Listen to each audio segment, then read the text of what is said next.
بسم اللہ الرحمن الرحیم۔ السلام علیکم، میں ہوں ڈاکٹر محمد افتخار جی۔ آج کا جو ہمارا ٹاپک ہے وہ بکریوں کی جیر پہ ہے۔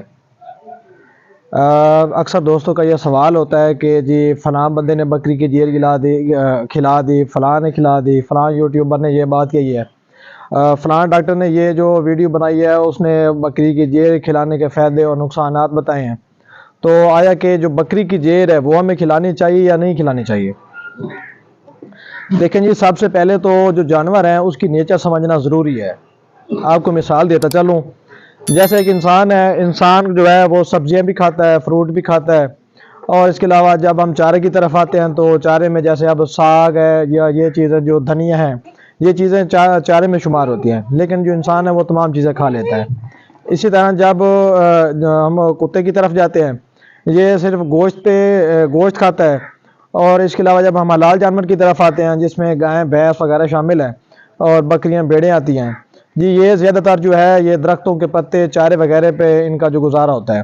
اور تیسری بات ہم نے خود نے ایڈ کی ہوئی ہے کہ جو ان کا گزارا ہے، ہم یعنی ان کو ونڈا ایکسٹرا ڈالتے ہیں یا ان کو جو کھال وغیرہ ڈالتے ہیں، تو اس سے کیا ہوتا ہے کہ یہ جانور جو ہیں یہ ایک تو موٹے ہوتے ہیں، یعنی موٹا کرنا ایک ہماری خواہش ہے، تو اور بھی جو جسم کی ضروریات ہے یہ ونڈے وغیرہ سے پوری ہو جاتی ہیں۔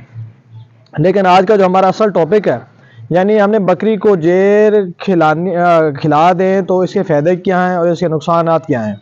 سب سے پہلے تو یہ سمجھنا ضروری ہے کہ جیر ہے کیا چیز۔ دیکھیں جی، ماں کے پیٹ کے اندر جو جھلیاں موجود ہوتی ہیں، یہ ایک کنیکشن پرووائڈ کرتی ہیں بچے کو ماں سے، یعنی خوراک کو لے کے دیتی ہیں، جو فاضل مادے وغیرہ ہوتے ہیں بچے کے وہ ان جھلیوں میں موجود ہوتے ہیں۔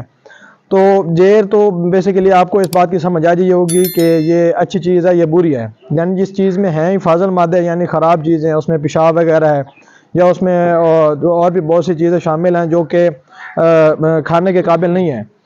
تو یہاں پہ سوال یہ بنتا ہے کہ آپ اور میں مسلمان ہیں، ایک مسلمان ہونے کے ناطے ہمارا اخلاقی فرض بھی یہ بنتا ہے کہ ہم جانور کو جیر نہ کھلائیں۔ دیکھیں جی، جیر جو ہے ابھی آپ کو بتایا کہ یہ ایک ناپاک سی چیز ہے، اس میں فاضل مادے ہیں، مضر اس کے کافی سارے اثرات ہیں، لیکن یہاں پہ اگر آپ فادیت کی طرف آئیں تو اس میں کوئی پروٹین وغیرہ ہوتے ہیں یا امائنو ایسڈ وغیرہ ہوتے ہیں، لیکن ہمیں ان سے کوئی سروکار نہیں۔ ہم نے یہ دیکھنا ہے کہ جانور کو کھلانی چاہیے نہیں۔ دیکھیں جی، بکری کی جو نیچر ہے وہ چارہ کھانا ہے، نہ کہ گوشت کھانا ہے۔ یہ ایک قسم کا گوشت ہے، ایک قسم کی ہم تہیں جو ہیں یہ گوشت کی بنی ہوتی ہیں۔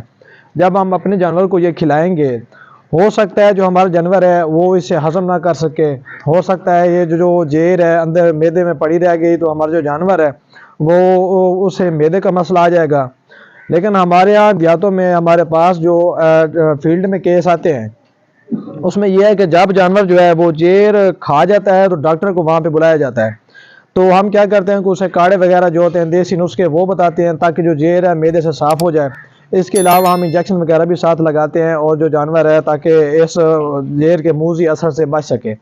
اور اس کے علاوہ یہ ہوتا ہے کہ جو اب ہمارا جانور زہر کھا گیا ہے، ہمارے ہاں اکثر اوقات کیا ہوتا ہے کہ لوگ ایسے جانور کو سیل کر دیتے ہیں، اس جانور کے اوپر یہ لیبل لگا دیتے ہیں کہ جی اب یہ جو جانور ہے یہ دودھ نہیں اتارے گا، جو ہمارا جانور ہے اب یہ سکٹا کا شکار ہو گیا ہے۔